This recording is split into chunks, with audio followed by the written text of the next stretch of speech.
Hello friends, সবাইকে welcome জানিয়ে ছোট্ট একটি ভিডিও তোমাদের সাথে শেয়ার করছি। আজ আমি আরেকটি বার্থডে সেলিব্রেশনের ভিডিও তোমাদের সাথে শেয়ার করব। ভিডিওটি শেষ পর্যন্ত দেখার জন্য অনুরোধ রইল।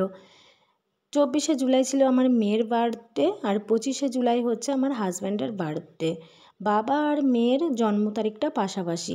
আমাদের বিয়ের পর থেকে প্রতি বছর আমার সামর্থ্য অনুযায়ী আমি আমার হাজব্যান্ডের জন্মদিনটা পালন করি। তো কিভাবে করেছি এবছরের জন্মদিনটা সেটাই আমি তোমাদের সাথে শেয়ার করছি। তোমরা ভিডিওটি দেখো আর ভালো লাগলে লাইক কমেন্ট করো। Happy birthday to you, happy birthday to you.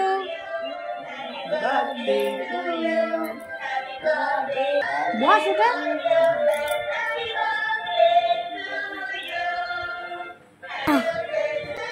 ইন্দ্রনা একটুখানি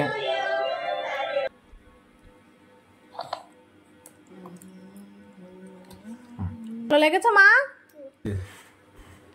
অল্পটা দাও না মা। ও বাবা, কতটা কেক দিয়েছি ছুন আমাকে। না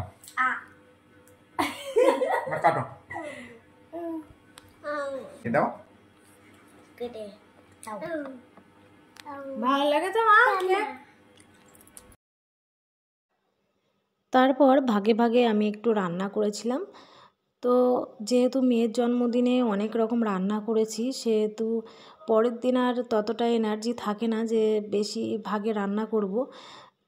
ওই জন্য আর কি যে ভাগে রান্না করেছি সেটা তোমাদের দেখাচ্ছি। আর কিছু কিছু বছর ওর স্টুডেন্টদেরও খাওয়াই, তো এবছর ওর কোনো স্টুডেন্টদের খাওয়াইনি, শুধু ওকেই খাইয়েছি রান্না করে। আর ওর সামর্থ্য অনুযায়ী ওর স্টুডেন্টদের মিষ্টি খাইয়েছে। আর এই যে ভাগে ভাগে রান্না করেছি কী কী দেখো, পায়েস, মাছ, মাংস, 5 রকম ভাজা, সব কিছুই করেছি। মিষ্টি, তারপর আরও চিপস, ক্যাডবেরি, এই সমস্ত ছিল। তারপর দেখো খেতে বসেছে, কি বলছে সেটা তোমাদের শোনাবো। আর ওর পছন্দের আমের চাটনিটাও করেছিলাম। সারাদিন ধরে কষ্ট করে রান্না করার মানে এবার ফল হলো, তাই তো? অবশ্যই। আমি অপেক্ষা করছিলাম তুমি কখন আমার জন্য সাজিয়ে গুছিয়ে দেবে। অপেক্ষা করছিলে তাই দুপুরের রান্না এখন রাত্রে খাচ্ছ, তোমার সময় হয়নি। দুপুরে তো আর খাওয়ার টাইম পেলাম না, রাত্রিবেলা একসাথে করে নিলাম। ভালো লাগছে। আগে সবগুলো খাও, তারপরে বলবো যে ভালো হয়েছে কিনা।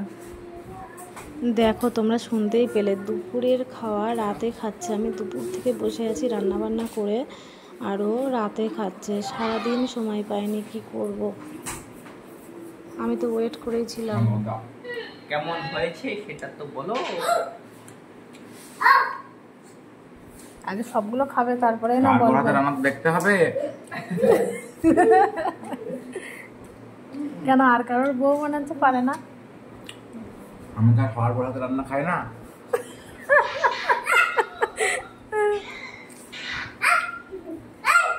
কি কথা, তোমার এই কথাগুলো আমি ভাইরাল করবো।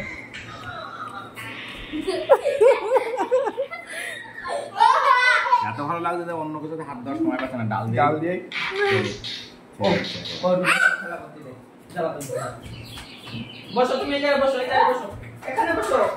সত্যি কথা বলতে আমি ওর জন্য কোনো গিফটই দিতে পারি না। কোনো বছর রান্নাবান্নাই করি আর কেক নিয়ে আসি। আমার ভাই দিয়েছে, ও যে গেঞ্জিটা পরে রয়েছে। আর ও প্রতি বছর আমাকে গিফট দেয় কিছু না কিছু। তা এবছর এই চুড়িদারটা দিয়েছে 2 পিস, আর 2টো নেল পালিশ দিয়েছে। একটা তো আমি হাতে পরেই নিয়েছি পাওয়ার সাথে সাথে, আর একটা ক্লিপ দিয়েছে। 25 তারিখের পর 26 তারিখে খুব সকালে 5টারও আগে ওর কিছু স্টুডেন্ট এসে হাজির। তো তাড়াতাড়ি আমাকে গেটটা খুলে দিতে হলো। তারপর ওরা বেলুনস দিয়ে সাজালো। আমার হাজব্যান্ড ওঠার আগেই ওরা সাজিয়েছিল। সাজিয়ে আমার হাজব্যান্ড তো উঠে পুরো সারপ্রাইজড হয়ে যায় যে ওরা একটা কেক নিয়ে এসেছে আর আমার হাজব্যান্ডের জন্য কিছু গিফট নিয়ে এসেছে। দেখো ওরাও পালন করছে বার্থডে। আমার হাজব্যান্ডের কাছে তার প্রাণের থেকেও প্রিয় তার এই বাচ্চাগুলো, স্টুডেন্টরা। আর কি ও ভীষণ ভালোবাসে বাচ্চাদের, আর ওদেরকে আমরাও খুব ভালোবাসি, আমিও ভীষণ ভালোবাসি। তো ওদের ভিডিওটাও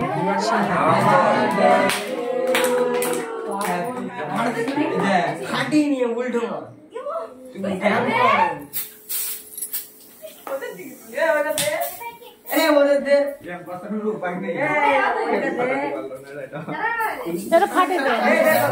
মে তারপরে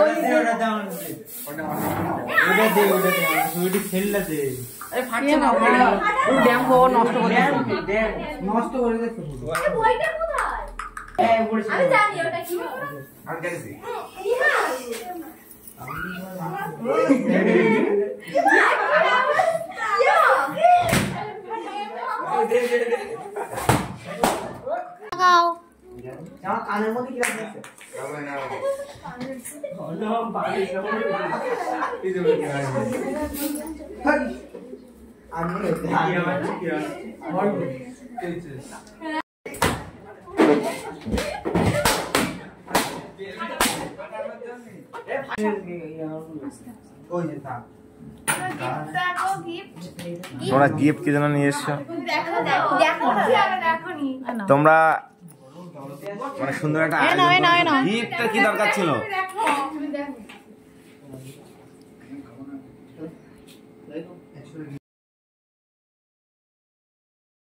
thank you for making my birthday very very special. Thank you. কিন্তু তোমাদের তোমাদের গিফটের কি প্রয়োজন ছিল?